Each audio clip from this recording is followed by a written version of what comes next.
Top quality और consistent performance के लिए सिर्फ सिल्वर पंप नाम याद रखना।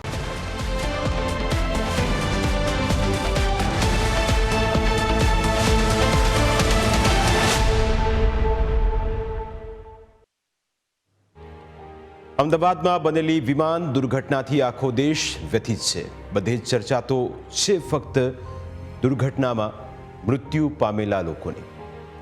સૌને ખબર છે કે એક દિવસ તો મોત આવવાનું જ છે, પણ આમ અચાનક આવી રીતે મોત દસ્તક દઈ દેશે તો કોઈએ કલ્પનામાં પણ નહીં વિચાર્યું હોય।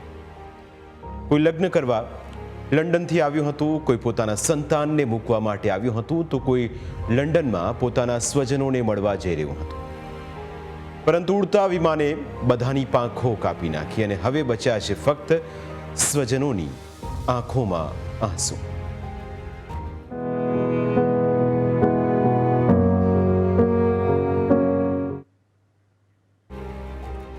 દુઃખ છે, દર્દ છે, આંસુ છે, કુદરતનું આ કેવું પાસું છે। સમય એવો છે કે ન રહી શકાય છે, ના કોઈને કહી શકાય છે। કાશ કોઈ આવીને કહી દે કે તમારો દીકરો જીવતો છે, તમારી દીકરી જીવતી છે, પણ એવું ક્યાં થવાનું છે?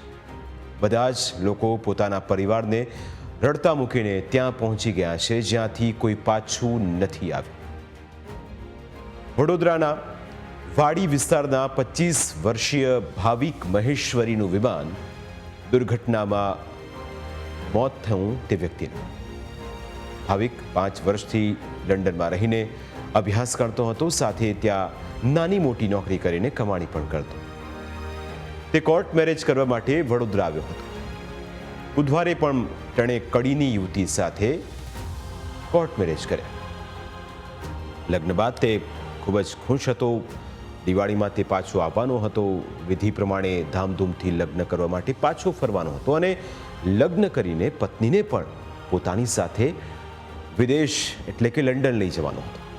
લગ્ન માટે તેણે અને તેની પત્નીએ અનેક સપના જોયા।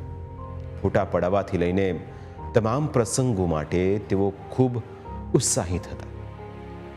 તે એકલા હાથે 3 પરિવારનું ભરણ પોષણ કરતો હતો। બુધવારે મેરેજ કરીને તે ગુરુવારે લંડન જવા નીકળ્યો। તેને મૂકવા આવેલો પરિવાર હજુ તો ઘરે પાછો પણ નહોતો પહોંચ્યો અને ત્યાં જ આવા દુઃખદ સમાચાર મળતા પરિવાર પર આપ તૂટી પડ્યો। વહાલસોયા દીકરાએ કાયમ માટે અલવિદા કહી દીધું। પરિવારની આંખોમાંથી આંસુ સુકાતા નથી। એ ખબર છે કે હવે દીકરો ક્યારે પાછો આવવાનો નથી, છતાં આ વાત માનવામાં પણ નથી આવતી। જે દીકરાના કારણે આખો પરિવાર ખુશ રહેતો હતો, તે પરિવારમાં હવે માતમ છવાઈ ગયો છે। હવે રહી ગઈ છે તો ફક્ત એ દીકરાની યાદો।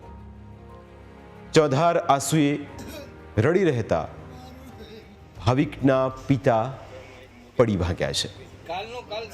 પોતાના દીકરાના મોતનો ઘા સીધો તેમના દિલ પર વાગ્યો છે, એવો ઘા જે કદાચ ક્યારેય નહીં રૂઝાય। એક પિતાએ પોતાનો દીકરો ગુમાવ્યા બાદ છેલ્લે દીકરા સાથેની વાતો વાગડીને એક પિતાએ રડમસ આંખોએ શું કહ્યું એ આપ સાંભળશો તો આપની આંખોમાંથી પણ આંસુ સરી પડશે। હમણાં એવો 24 તારીખે આવ્યો તો 24-27 ભાઈ 15 દાડા ફરવા આવ્યો તો હું 6 મહિનામાં 15 દાડા અહીંયા આવે ફરીને જતો રહ્યો। એ બીજે ના જાય કે મારા પરિવારને મળવા જવું છું, એ મળવા આવ્યો તો બસ અહીંયા।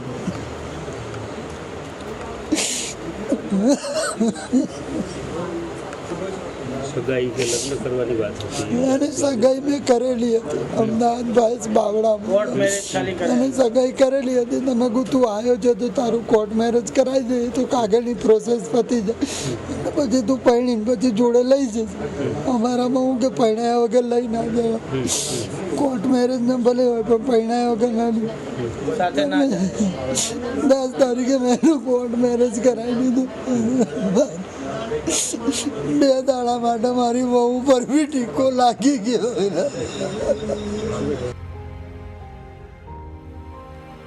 મુકેશના દાદા પણ પૌત્રને ગુમાવ્યા બાદ પોતાના આંસુ રોકી શકતા નથી. જે પૌત્રને પોતાની આંગળી પકડીને પાપા પગલી કરાવી હતી તે પૌત્ર આમ અચાનક છોડીને ચાલ્યો જતા દાદાનું હૈયું ભરાઈ આવ્યું.